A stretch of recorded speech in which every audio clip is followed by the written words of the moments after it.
Misogyny, the saddest part of human history. It's my take on November the 8th, Women's Liberation Day. In the 21st century, we now face two very different ways of lying about that part of history. On the one hand, we deal with people who actively spread lies about great women like Jeanne d'Arc or that magnificent lady La Baliurada, famous for her role in the Battle of Lepanto in 1572. The lie is spread about them that they actually were men identifying as women. That's the insanity we face nowadays. Less evil, but in effect even more negative, are implicit or explicit suggestions that great societal achievements of women in the past are only underreported. So we should change the way we look at history. It's wrong. That's really wrong.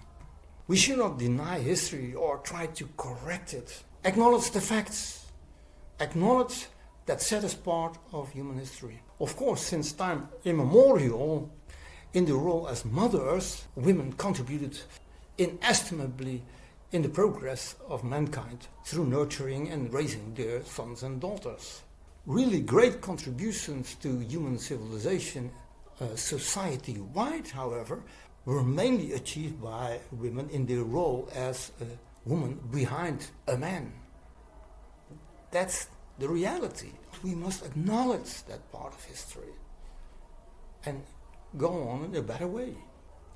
The greatest statesman in history possibly would have been some nasty idiot or worse without the influence of those two women in his life. Winston Spencer Churchill would not have had the lead in destroying centralist Japan and Nazi Germany without their influence. The influence of Clementine, his wife, and even more certainly not without the role of Mrs. Everest, his nanny.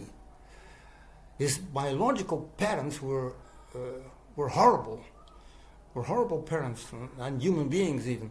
But luckily, Mrs. Everest was by far the most important adult in the first 21 years of his life. Misogyny, the saddest part of human history.